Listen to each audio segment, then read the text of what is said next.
자고로 직업이란 무엇인가?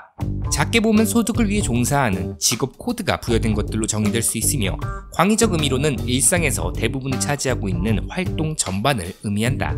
직업에 대해 다양한 철학적 통찰이 있을 수 있겠지만 결국에는 본인을 표현하는 수단 중의 하나라는 것에 동의할 것이다. 외부로 표현된다는 점에서 예로부터 인간은 직업에 귀천을 부여했다. 직업에 귀천은 없다 라는 문화적 여론이 형성되었다 할지라도 대부분의 사람들의 속마음, 나아가 본능적 차원에서 특정 직업을 바라볼 때 판단 기준, 즉 귀천은 존재한다. 그렇게 인간은 그 성장 과정에서 귀한 직업에 대한 동경과 열망을 품으며 반대로 천한 직업에 대한 멸시를 품게 된다. 재밌는 사실은 귀함과 천함을 구별하는 기준은 시대와 문화에 따라 변한다는 것이다. 산홍공상이라지 않았는가? 과거에는 상인이 천하게 여겨졌으나 오늘날에는 부와 권력을 거머쥔 하나의 귀한 신분으로 대접받는다. 이처럼 문화와 시대가 가진 생산 구조 속에서 직업의 귀천이 나뉘어진다는 것을 알 수 있다.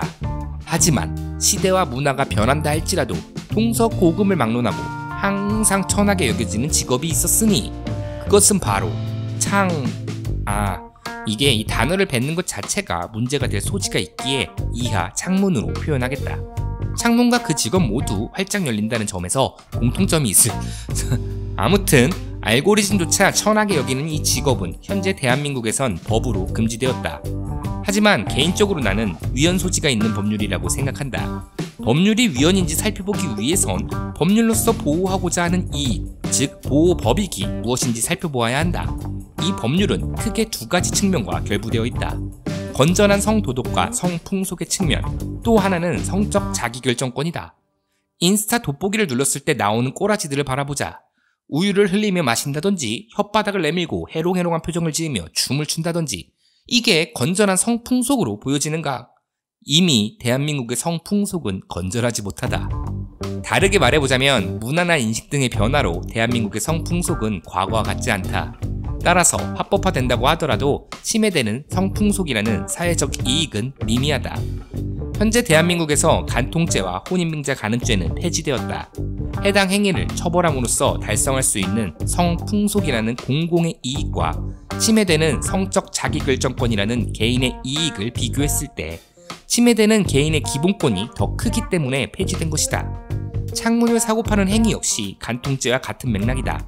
창문이 되고자 하거나 그 창문을 구매하려 하거나 모두 개인의 성적 자기결정권의 실현이며 개인의 성적 자기결정권을 국가가 나서서 제한함으로써 달성하려는 성풍속이라는 공공의 이익은 미미하다.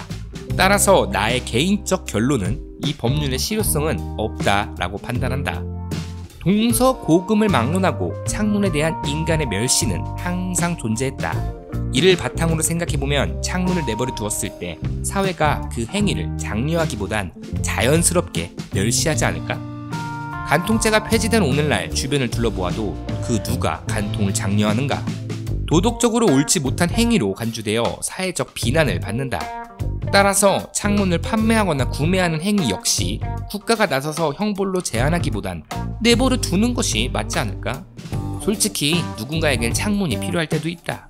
시한부 인생을 받은 젊은 청년의 마지막 소원 같은 경우 나 하고 싶은 거 있어. 해보고 싶어. 해주자. 내 새끼도 사내 새끼인데. 이들이 고환이 취향 잘 알 테니까 애들 들어오면 보고 찍어. 손님은 루게릭병 환자가 병원으로 출장을 와야 돼. 어떻게 뭐 방법이 있는가? 또한 나타날 수 있는 창의적인 것들이 기대가 된다. 예전에 비디오 가게 들렀을 때 에로 영화들이 기존 영화의 제목을 패러디하는 걸 보고 나는 상당한 창의성을 느낀 적이 있다. 일례로 이런 것들을 들 수 있다. 영화 굿세어라 금수나를 곧세오마 금수나, 너는 내 운명을 너는 내 운명, 라이언 일병 구하기를 라이언 일병 과, 살인의 추억을 살흰애, 인정사정 볼 것 없다를 인정상 이걸로 발리에서 생긴 일을, 그렇지, 텔미 썸띵을 지금 만나러 갑니다를 지금, 해운대를 번지 점프를 하다를 번지 점프 중에 그냥 레지던트 이브를 최근 근황은 이렇다. 스즈메의 문단속을 아즈메의 이런 것들을 비춰보면 그곳에 자유가 주어졌을 때 생각지도 못한 창의성이 무궁무진하게 나타날 것이라 생각한다. 그리고 나타나는 창의성은 다양한 부가가치 창출은 물론 개인들의 일상에도 소소한 웃음을 줄 것이라 생각한다. 예로부터 전쟁이 나도 창문과 광대는 죽이지 않았다라는 말이 있다. 무겁고 괴로운 일상을 성과 유머가 있게 해주기 때문이 아닐까 싶다.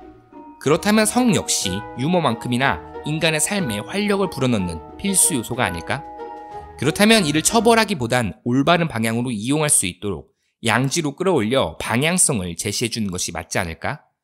다른 영상을 보면 알겠지만 나는 개인적으로 여성의 성적 문란함을 극도로 싫어하며 이를 삶에서 지양해야 할 것이라고 생각한다. 하지만 나의 가치관이 이렇다고 해서 내가 문란함을 싫어한다고 해서 그것을 처벌하는 것을 찬성하는 건 아니다. 내가 싫어하는 것이 누군가에겐 필요할 수도 있으며 내가 싫어하는 행위가 누군가의 적성에 맞는 자아실현일 수도 있다. 내가 무언가를 싫어하는 것과 국가라는 거대한 시스템이 개인의 자유를 쉽게 침해하는 것은 별개의 문제로 다뤄야 한다. 사람들은 자신이 싫어하는 것이 당연히 처벌받길 원하는 것 같다. 국가라는 거대한 괴물에게 처벌의 방망이를 무분별하게 쥐어주면 그 방망이가 나에게 향할 수도 있다는 생각은 못하는 것 같다. 여러분들의 생각은 어떠세요?